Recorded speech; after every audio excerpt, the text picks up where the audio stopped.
আসসালামু আলাইকুম। আমি আজকে তৈরি করব বরিশালের বিখ্যাত মুট্টা পিঠা। এটা সবাই চেনেন বরিশালের যারা।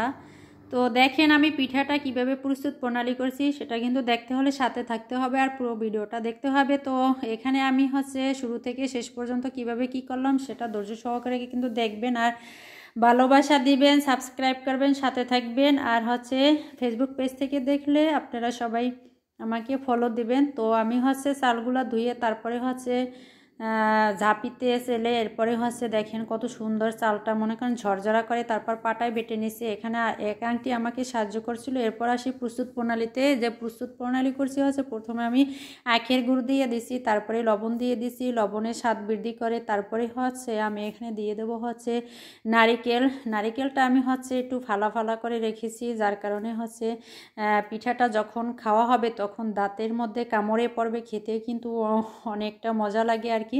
তো এরপর দেখেন আমি এই যে সব কিছু কিন্তু এখন আমার রেডি হয়ে গেছে। তারপরে দিয়ে দিছি চাউলের গুঁড়াটা। তো চাউলের গুঁড়াটা এখানে আমি আস্তে আস্তে দিয়ে তারপরে আমি পর্যাপ্ত সময় নিয়ে তারপরে সুন্দর করে এটা মাখাবো। মানে পুরোটাই যেন চাউলের গুঁড়ির সাথে এই নারিকেল তারপরে মিঠার আর যে রসালো জিনিসটা এটা যেন পুরাটাই মিশে যায়।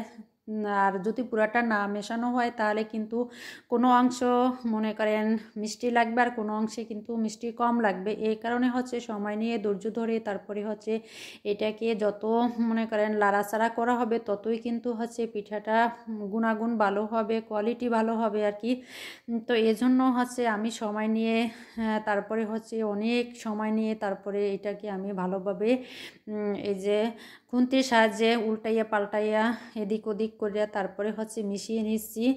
আর পুরাটাই কিন্তু সব গায়ে মেশানো হয়েছে। এরপরে আমি একটু ট্রাই করে দেখলাম যে আসলে পিঠাটা তৈরি হবে কিনা। এই যে দেখেন সুন্দরভাবেই কিন্তু তৈরি হবে।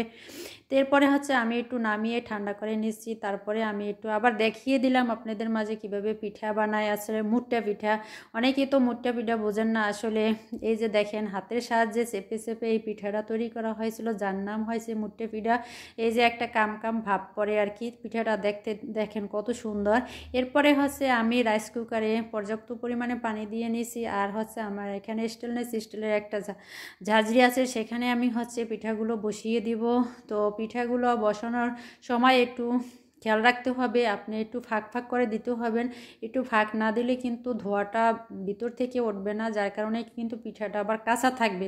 এই দিকটাকে খেয়াল করে নিয়ে তারপরে কিন্তু সুন্দরভাবে পিঠাটা তৈরি করতে হবে। তো এখানে আমি ওভাবে দিয়েছি একটু ফাঁক ফাঁক রেখে। তারপরে আমি এখানে প্রথমে একটা ঢাকনা দিচ্ছি, সেটা দেখি হয় না। এরপরে আমি বড় একটা ঢাকনা দিচ্ছি, এটাও হয় না।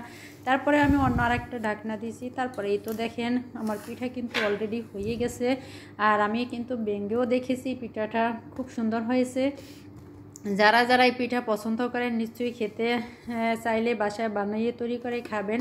আর দেখেন আমার পিঠাটা দেখতে কত সুন্দর লোভনীয় হয়েছে এবং খেতেও কিন্তু মাশাআল্লাহ অনেক সুন্দর হয়েছে। সবাইকে নিয়ে খাইছি। ভালো থাকবেন। আজকের মতো ভিডিও, আল্লাহ হাফেজ।